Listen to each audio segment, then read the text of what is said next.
Hey, hey, it's your boy, Mr. Schneider, coming at you live. Well, not live, but pre-recorded. Now, what we're going to do is we're going to do some multiplication and division problems, just solving those. So let's get to it. So here's what we got. We know we have 10x is negative 20. And some of us remember that it's 10 times x is negative 20. Okay? So let's just put this on a number line and see if we can learn anything from it. So we have 10 x's to get negative 20.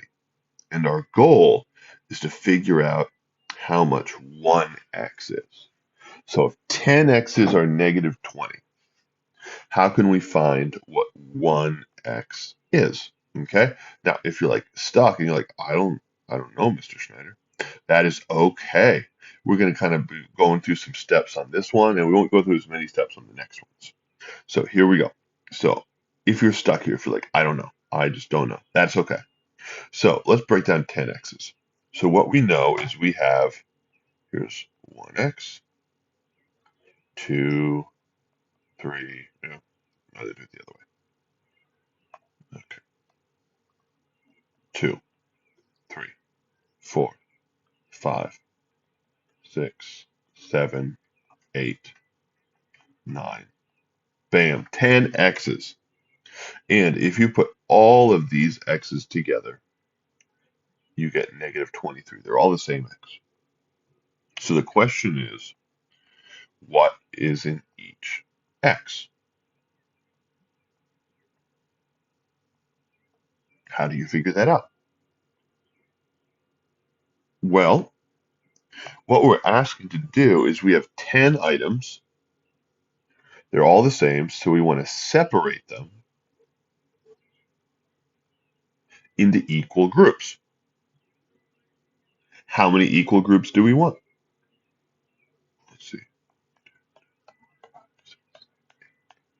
10 equal groups. So we're dividing it into 10 equal groups.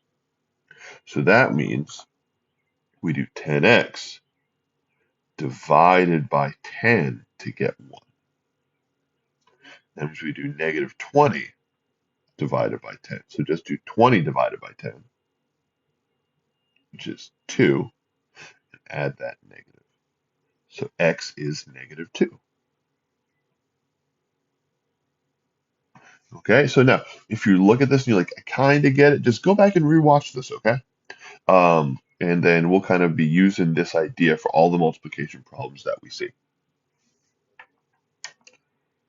Okay, let's look at this one. Oh, it's a fraction, right? Division. Oh, but don't worry. So here's what we got. I'm not going to use the number line for this. We're just going to write it out. So we have x over 19 is negative 14. Now, I don't think about this as x over 19. It helps me like this. What I think about is I have a 19th of an x. I have such a small x. It's a 19th of an x. And my goal is to get to 1 whole x. Now, the question is, how many 19ths do you need to get a whole? How many 19ths give you a whole? Now, if you're like, I have no idea, then hey, let me break it down for you a little bit. If you know a half of an x is 3, how many halves make a whole x? Well, 2. So how many 3's do you need? 2. So 3 and 3, 6. So for that little problem. What if I know that a third of an x is 4? How many thirds do I need to make a whole x?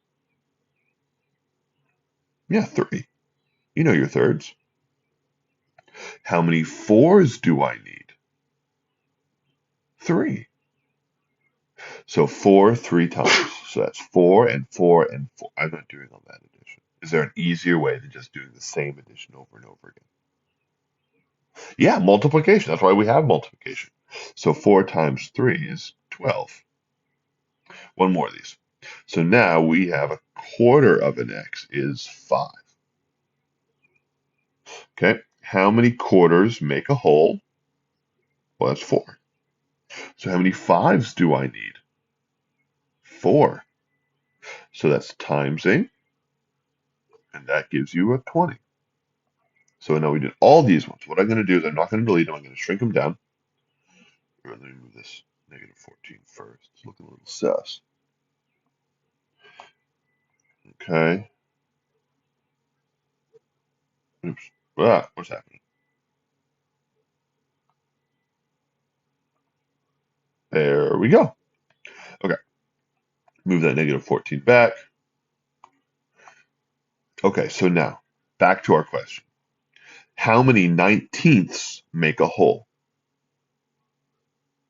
Yeah, 19 19ths make a whole. So how many negative 14s do we need? 19. So that is 19 times negative 14. Oh man.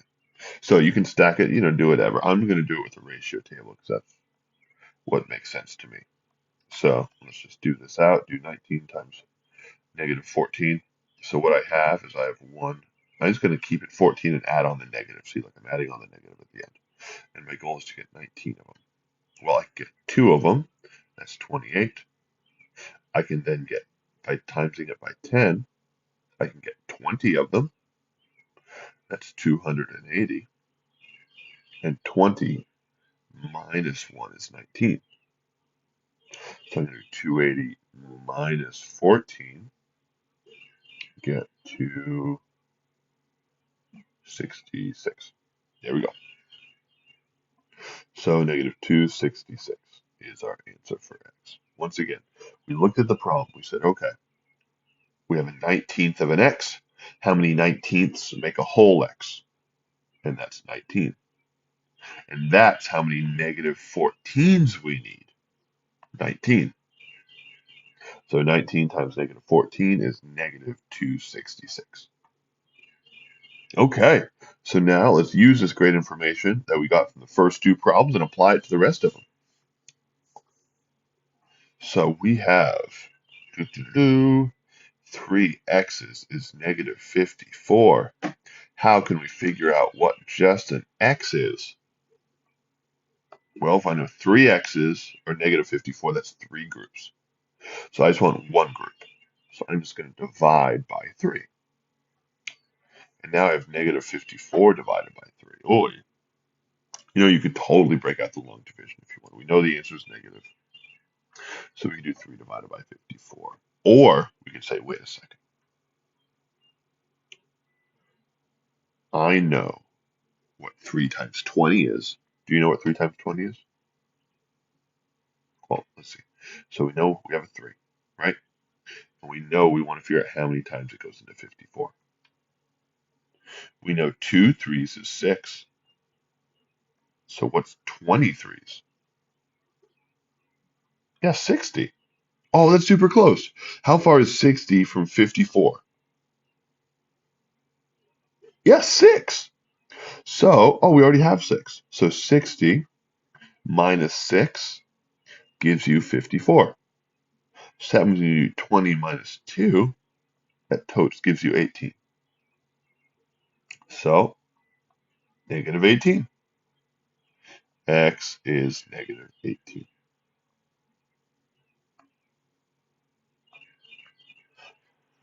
Okay. Oh, okay. So what we have is we know we have a fifth of an x, and that is negative 16. We want a whole x. How many fifths make a whole? Yeah, 5. So how many negative 16s do we need? Yeah, 5. So either than doing negative 16 plus negative 16 plus negative 16 5 times is just to do 5 times negative 16. So let's see here. How can we reason through that multiplication? You can set it up as stacked or lattice, do whatever you want. But I'm going to think about it a different way. I'm going to say, okay, I know 10 negative 16. I know the answer is negative. There we go. So I know 10 sixteenths. What's 10 sixteenths? That's 160. And 5 is half of 10. So 5 sixteenths is half of 160. 80. There we go. Let's look at this one. Okay. One more after this. You're doing great. So I have 4 x's, and that's negative 32. So I want one x. So I have 4 groups of x. I want one group of x. So I divide that group up into 4 pieces. I divide 32 by 4 and get negative 8. And so x is negative 8. One more. Okay. I have a 13th of an x, and that's negative 3. So how many 13ths make a whole x? 13. So how many negative 3's do I need? Why 13? So if I multiply negative 3 by 13, negative 39. There we go.